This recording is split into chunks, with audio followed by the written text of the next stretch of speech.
नमस्कार मंडळी, मी अब्दुल एजाज आपल्या सर्वांचे स्वागत करतोय। आजच्या व्हिडिओमध्ये आपण बघणार आहोत की HPV कॅम्पेनसाठी HPVचा जो मोहीम राबवला जाणार आहे त्यासाठी युविनमध्ये ऑनलाईन सेशन कसे प्लॅन करायचे ते आज आपण या व्हिडिओच्या माध्यमातून समजून घेण्याचा प्रयत्न करूया। तर हे सेशन प्लॅन करण्यासाठी आपल्या आरोग्य संस्थेची ID ॲडमिनवाल्या लिंकमध्ये लॉग इन करायची आहे। लॉग इन केल्यानंतर UIP वॅक्सिनेशन सेशन साईट या बटनवर क्लिक करायचे। इथं आल्यानंतर आपण ज्या सत्रस्थळामध्ये सेशन प्लॅन करणार आहोत, कॅम्पेनचं सेशन प्लॅन करणार आहोत, तर त्या सत्रस्थळाच्या नावाच्या पुढे असं पर्याय लिहून दिसलेलं पाहिजे। कारण हे जर दिसत नसेल, फक्त असं दिसत असेल तर मग आपण त्याच्यामध्ये कॅम्पेनचं सेशन प्लॅन करू शकणार नाही।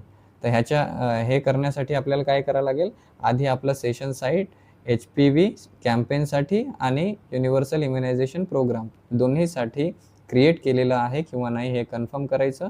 जर हे केलेलं नसेल तर पहिले आपल्या सेशन साईटला एडिट करून घ्यायचं, मग नंतरच आपण सेशन प्लॅन करायचं आहे।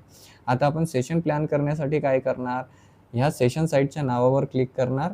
इथं आपण स्टाफवर बघणार, इथं वॅक्सिनेटर लिंक असलं पाहिजे। जर हे लिंक नसेल तर हे लिंक करून घ्या। लिंक करण्यासाठी काय प्रक्रिया करायची यासाठी वेगळा व्हिडिओ बनवलेला आहे, ते सुद्धा आपण बघून घेऊ शकतो।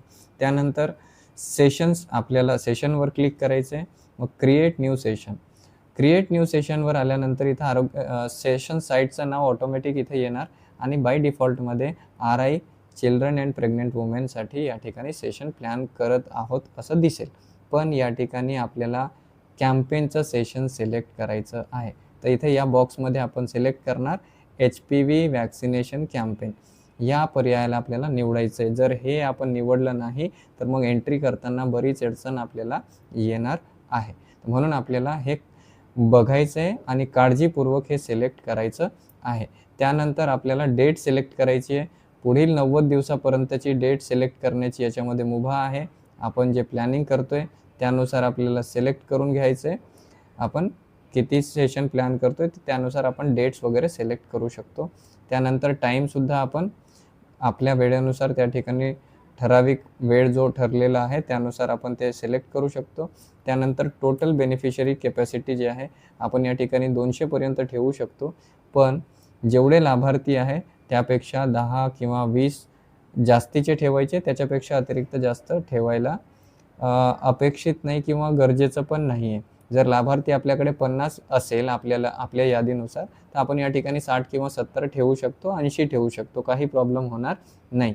पण 200 पेक्षा जास्त लाभार्थी या ठिकाणी घेतले जाणार नाही किंवा तेवढी आपल्याला संख्या ठेवायची नाही आहे, कारण ते सुद्धा एका दिवसामध्ये तेवढं सेशन हेल्ड करणं ते वर्कलोडच्या हिशोबानं जास्त असते। तर आपल्या आरोग्य संस्थेमध्ये जी प्लॅनिंग होते त्यानुसार कॅपॅसिटी आपल्याला ठरवायची आहे, ते ठरवण्याचा अधिकार आपल्या आरोग्य संस्थेला आहे।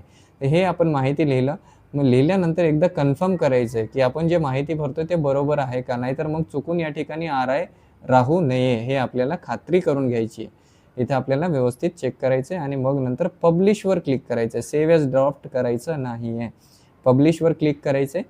आता आपलं सेशन सक्सेसफुली पब्लिश झालेलं आहे। आता मग परत आपल्याला ते चेक करायचं, तर मग आपण काय करणार, त्या सेशन साईटच्या नावावर परत क्लिक करणार आणि सेशन्सवर बघितलं तर या ठिकाणी आपल्याला डेट्स या ठिकाणी दिसायला लागतील। तर अशा पद्धतीने आपल्याला सेशन्स प्लॅन करता येईल आणि त्याला क्रॉस चेक सुद्धा करता येईल।